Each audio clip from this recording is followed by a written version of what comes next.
Salam, senang sekali bertemu kembali dengan saudara-saudara, para hamba Tuhan yang akan mempersiapkan khotbah untuk Minggu tanggal 26 April 2021. Hari ini kami GPKP begitu bersuka cita karena telah berhasil menyelesaikan sidang sinode pertama yang dilangsungkan secara virtual.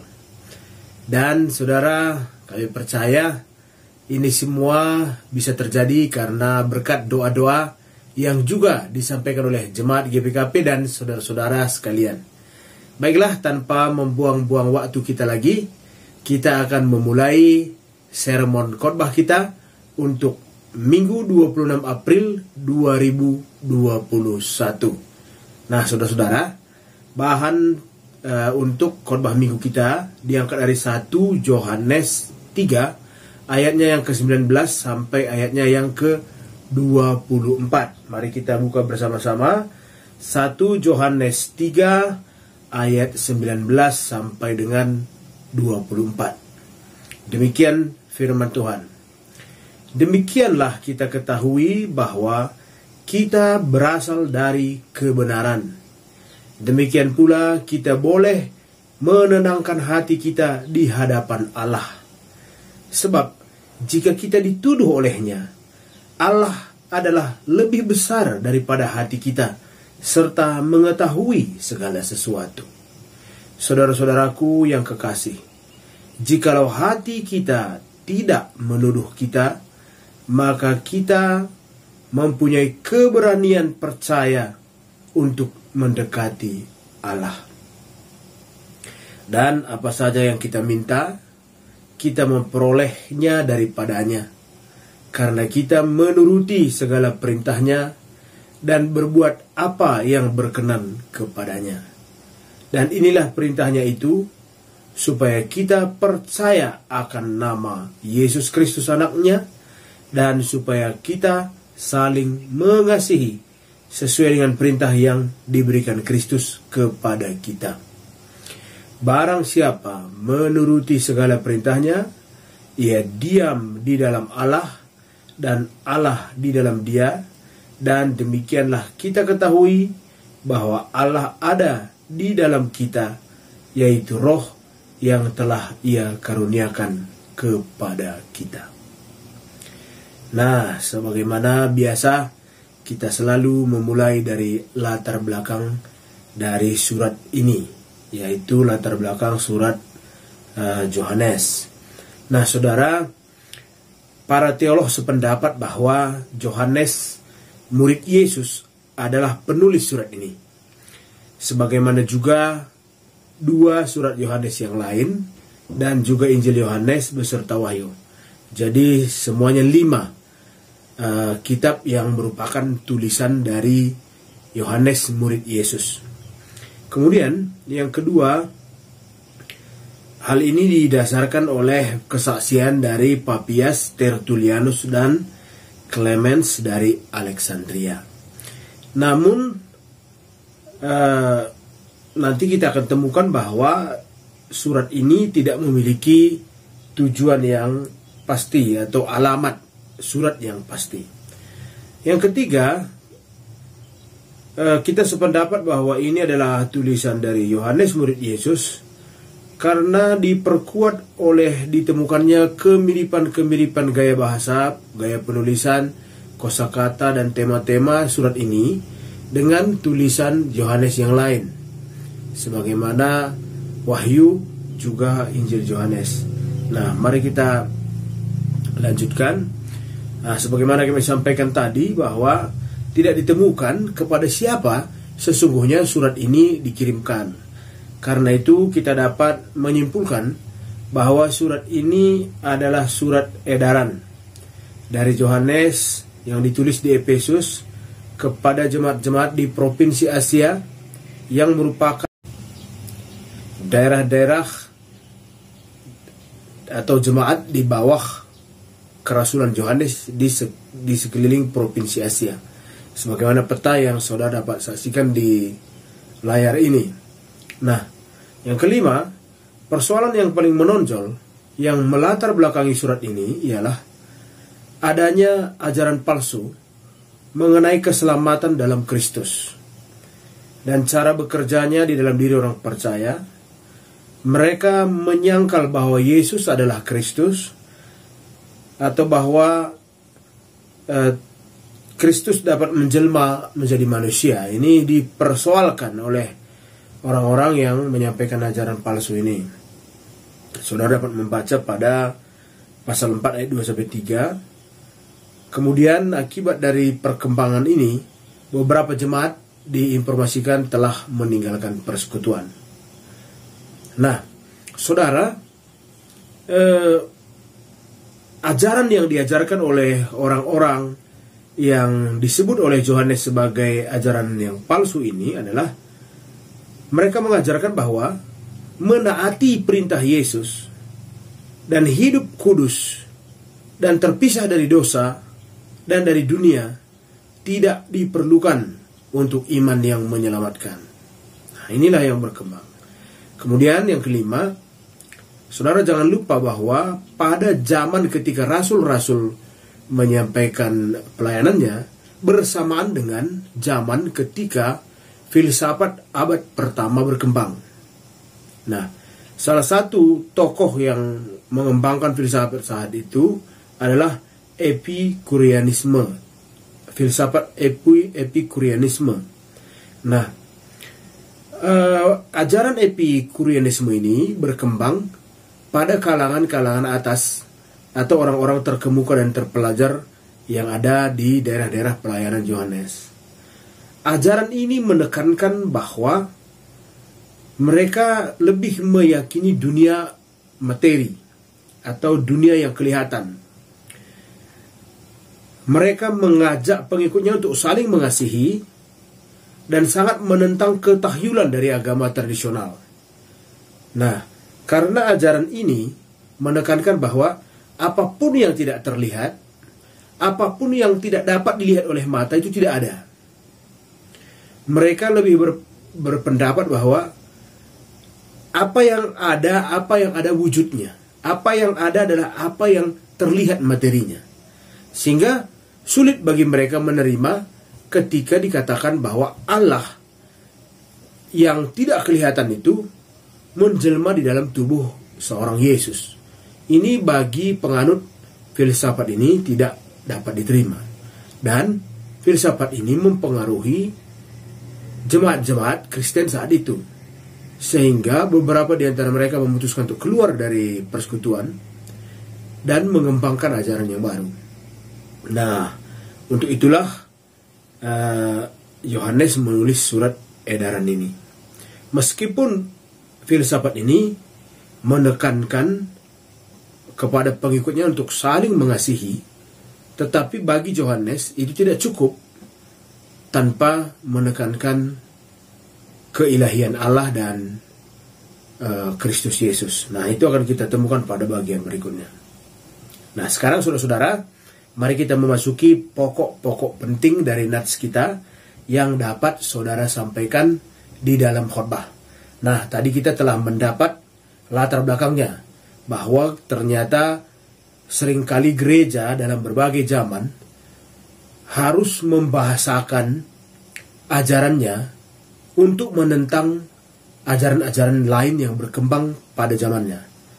Sehingga saudara dapat menemukan agak sulit memang kita memahami bahasa-bahasa yang digunakan pada Wahyu Yohanes atau 3 surat Yohanes atau Injil Yohanes sendiri. Kenapa? Ini dapat dipahami karena perkembangan filsafat pada saat itu sangat hebat, sehingga menyampaikan firman Tuhan juga harus menggunakan bahasa yang dapat mengimbangi perkembangan pada zaman itu. Nah, mungkin ini dapat saudara sentuh di dalam khotbah, karena tentu setiap zaman memiliki tantangannya sendiri. Nah, di zaman kita tentu berbeda lagi. Zaman internet memiliki tantangan tersendiri. Apapun yang kita sampaikan, jemaat akan segera cek and recheck di ponsel mereka masing-masing untuk menguji kebenaran apa yang kita sampaikan. Karena berbagai informasi, bahkan soal teologi, dapat ditemukan oleh jemaat kita melalui internet yang ada pada genggaman mereka. Nah, saudara, kita masuk ke pokok-pokok penting nats kita. Apa-apa saja yang dapat saudara sampaikan dalam khotbah.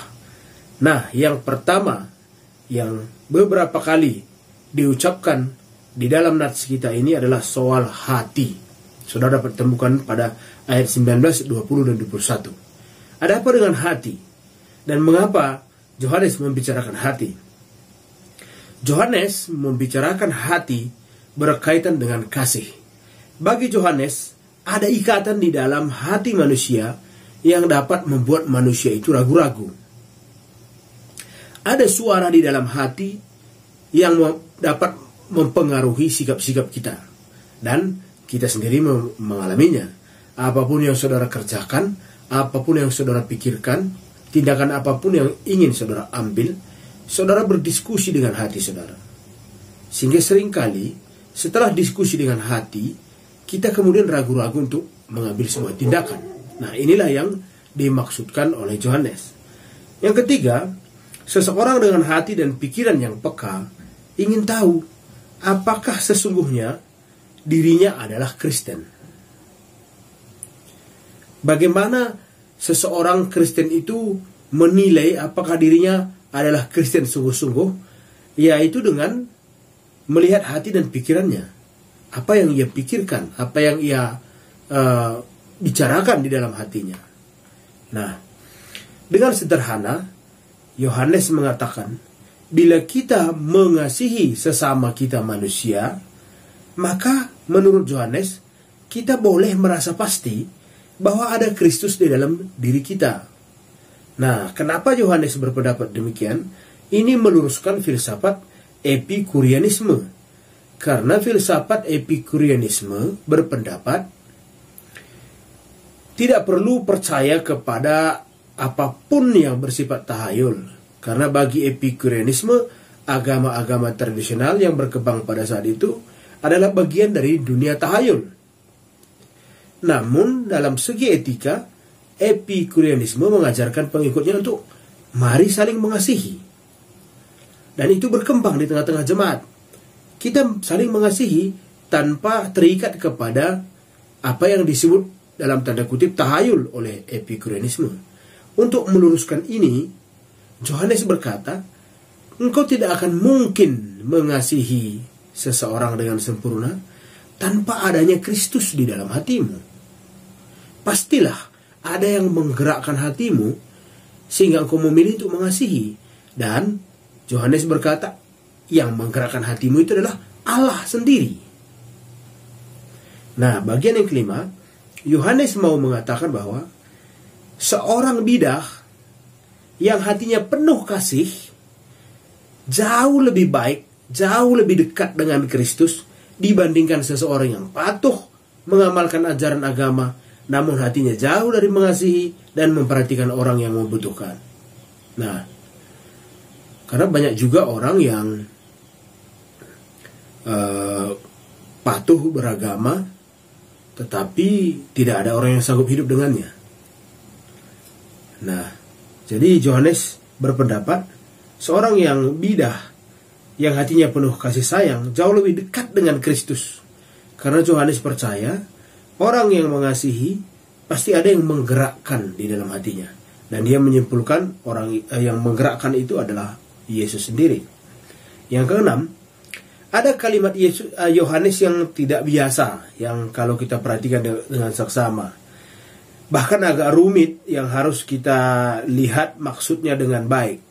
Dalam kalimat misalnya, kita boleh menenangkan hati kita di hadapan Allah, sebab jika kita dituduh olehnya, Allah adalah lebih besar daripada hati kita, serta mengetahui segala sesuatu. Nah, sepintas kalimat ini sulit untuk diartikan.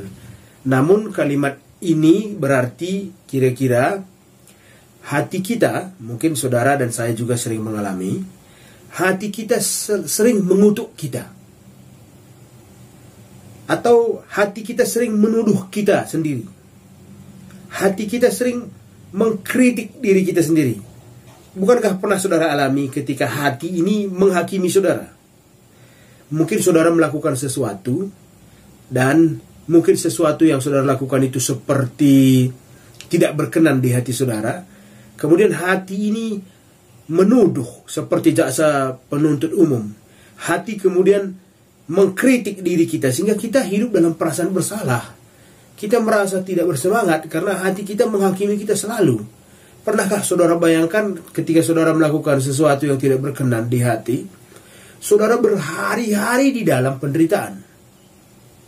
Berhari-hari saudara bahkan tidak bisa tidur karena hati saudara bicara terus, mengkritik saudara, mengutuk saudara. Inilah yang disebut oleh Yohanes ini.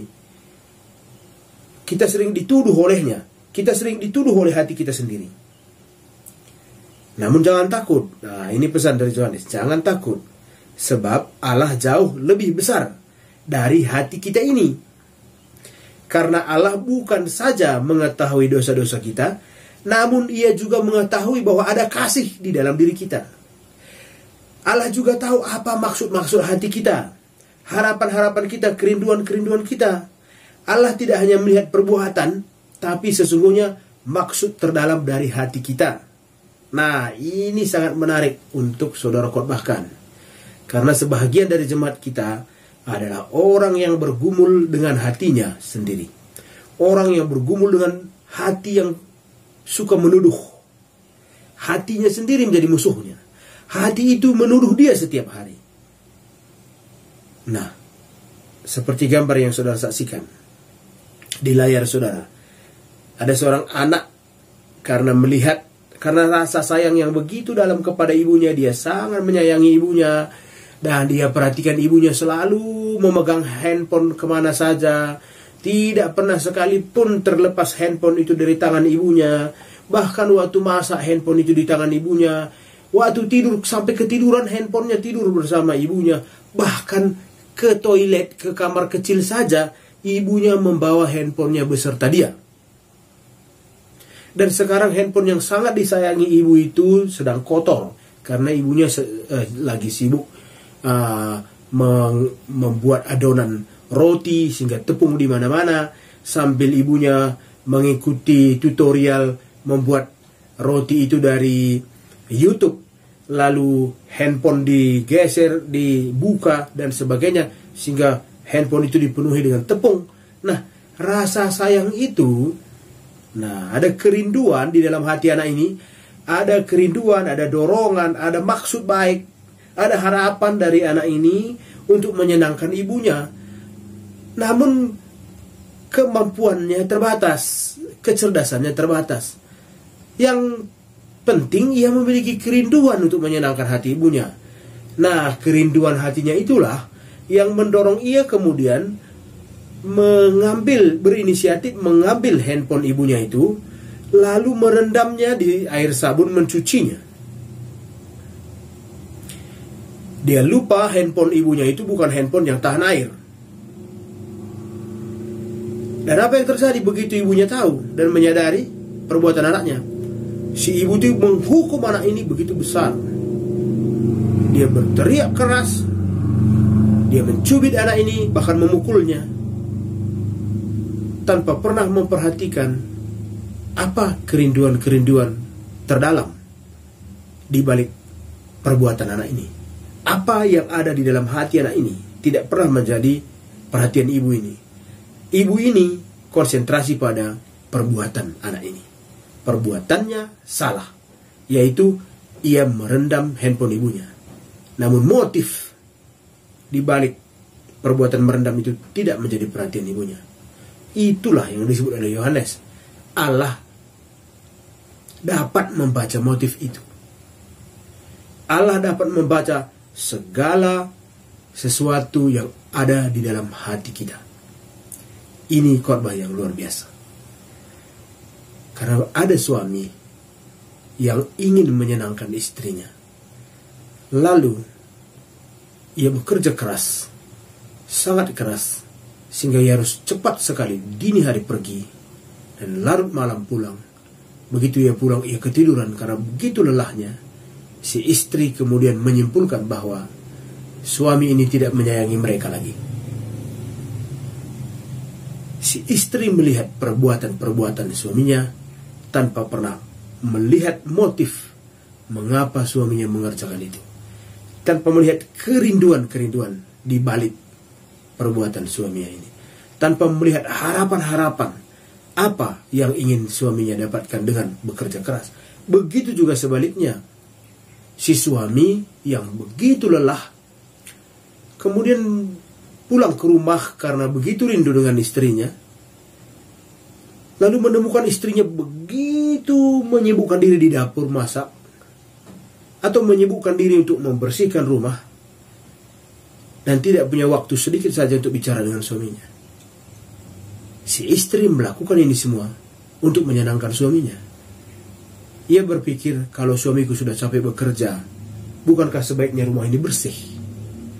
Kalau suamiku capek bekerja, bukankah sebaiknya aku memasak makanan kesukaannya? Dan dia lupa, semua perbuatannya menyita banyak sekali waktu, sehingga tidak ada cukup waktu lagi untuk berbicara berdua dari hati ke hati dengan suaminya. Si suami melihat perbuatan-perbuatan istri tanpa memperhatikan motif di balik perbuatan istri itu. Impian-impian, harapan-harapan, tanpa melihat apa maksud di balik segala perbuatan ini.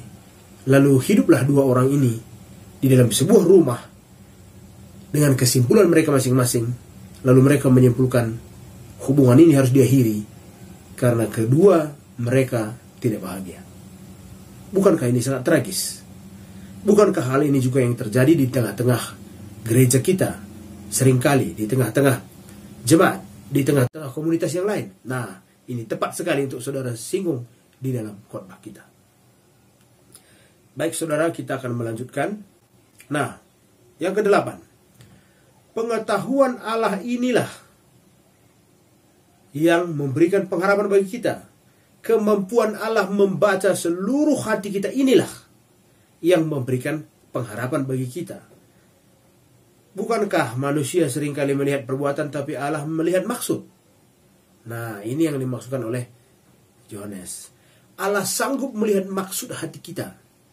Meskipun kadangkala ketika mewujudkan maksud hati itu, kita memiliki berbagai keterbatasan. Tetapi sesungguhnya kita memiliki maksud dan Allah tahu itu. Nah, ini yang mau disampaikan oleh Yohanes.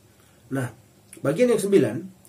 Manusia dapat menilai kita dari perbuatan-perbuatan kita, namun Allah menilai kita dari kerinduan-kerinduan kita, mimpi-mimpi dan harapan kita yang mungkin belum terwujud.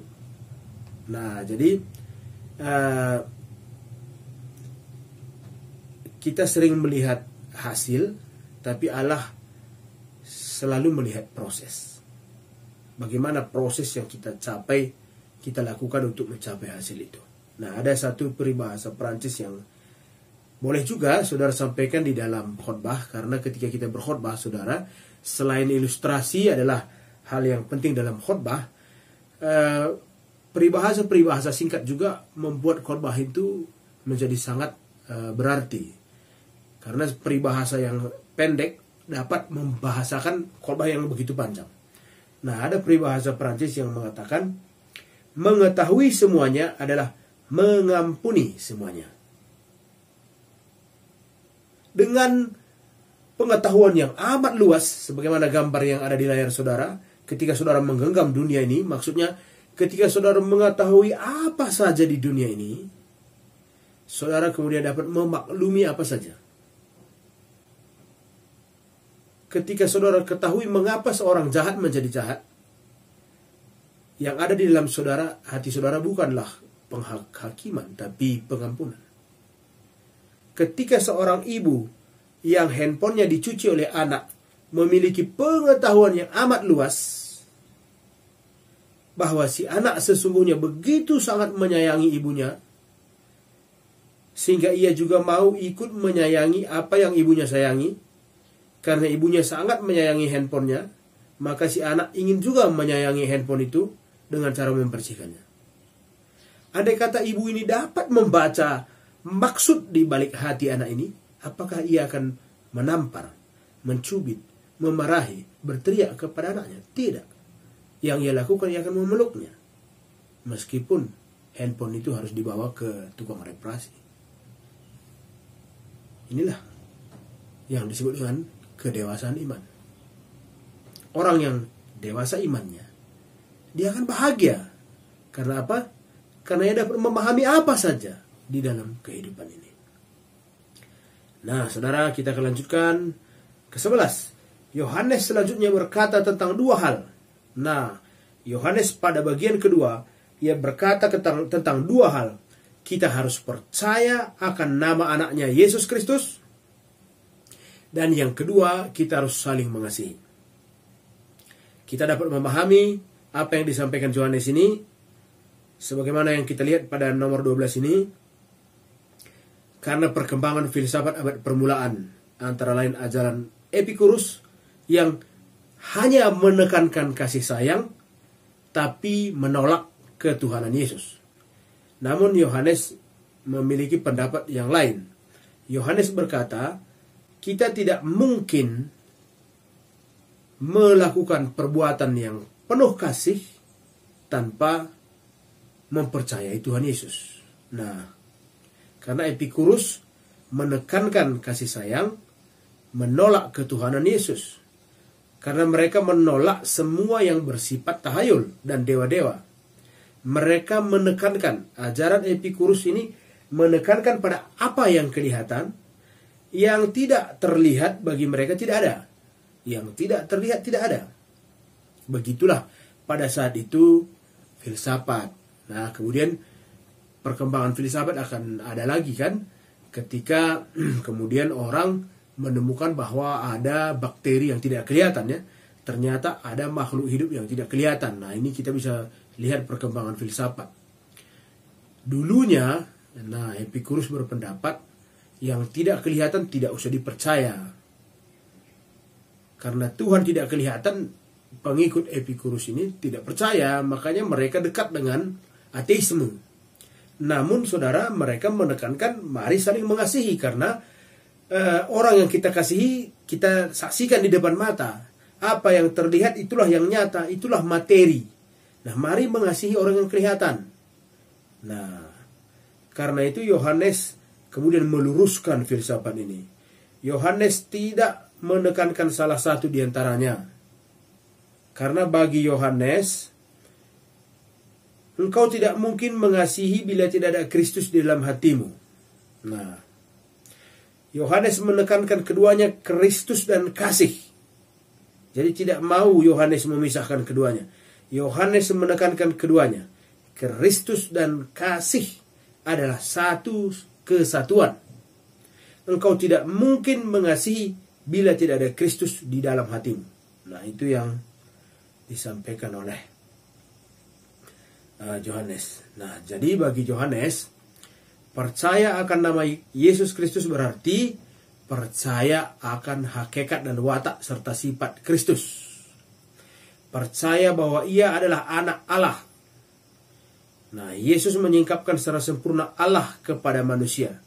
Bagi Yohanes, Yesus adalah juru selamat manusia, dan mempercayai Yesus berarti menerima Allah sesungguhnya.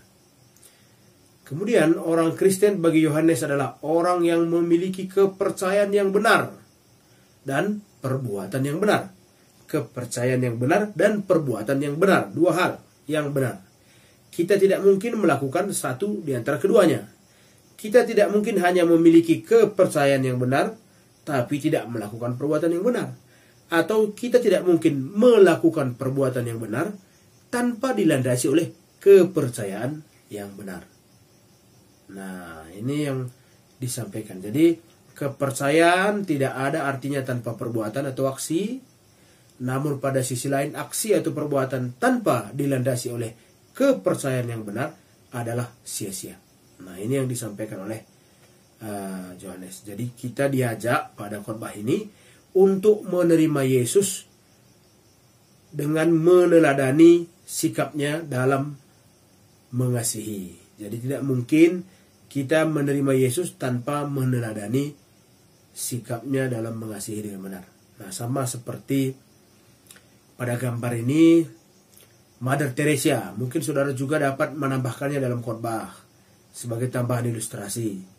Karena Mother Teresa, seorang Katolik, suster Katolik yang kita kenal, memilih untuk melayani di Calcutta, India. Kemudian ia mengasihi orang-orang miskin tanpa membedakan agama apa yang mereka anut. Lalu orang-orang mencibir dan orang-orang bertanya kepada Mother Teresa, memang Ibu Teresa mengasihi orang-orang susah ini. Ibu Teresa memperjuangkan mereka. Tapi sehebat apapun ibu memperjuangkan mereka, kan ibu tidak dapat mengatasi semuanya kemiskinan. Nah, itulah yang ditanyakan kepada Ibu Teresa. Dan jawaban Ibu Teresa sangat cocok dengan khotbah kita. Karena Ibu Teresa berkata, Allah tidak melihat hasil. Allah tidak mempertanyakan apa hasil dari perbuatan Teresa. Yang Allah tanyakan adalah, seberapa setiakah engkau mengikut aku? Jadi Allah tidak bertanya, berapa orangkah sudah engkau beri makan? Berapa orang miskinkah yang engkau bawa ke rumahmu? Berapa banyak orang India yang engkau selamatkan? Karena Mother Teresa tidak akan mungkin menyelamatkan semuanya orang India. Bahkan sampai Mother Teresa meninggal, orang India masih banyak di bawah kemiskinan. Apakah ini berkata bahwa perbuatan Teresa sia-sia? Tentu tidak. Karena Teresa berkata, Allah menanyakan seberapa setiakah saya. Dan Mother Teresa setia. Itu sudah cukup bagi Allah. Itulah maksud. Allah melihat maksud di balik perbuatan Teresa. Nah, ini bisa menjadi ilustrasi yang luar biasa. Dan terakhir, sebagaimana kami selalu menjanjikan, ada ilustrasi untuk khotbah kita. Dan ilustrasi hari ini kami akan menceritakan tentang seorang pendeta yang saudara saksikan dalam layar saudara. Pendeta yang bersepeda motor ini adalah seorang pendeta yang senantiasa pergi kemana-mana dengan sepeda motor merahnya. Ia pergi kemana saja untuk melihat jemaat. Kemudian dia berangkat ke kantornya dari rumahnya. Dan suatu hari ia terburu-buru karena ada pelayanan di gereja yang harus segera ia lakukan. Namun dalam perjalanan ia menyaksikan peristiwa yang mengiris hati ketika sepasang suami istri ditabrak oleh mobil. Dan suami istri itu terkapar di aspal berdarah-darah. Mereka masih muda sehingga mungkin saja ada anak kecil di rumah mereka. Sehingga hati pendeta ini begitu sakit menyaksikannya. Tapi karena orang di sekeliling pasangan suami istri ini mulai menolong mereka, pendeta itu memutuskan untuk terus berangkat. Karena ia dikejar oleh pelayanan.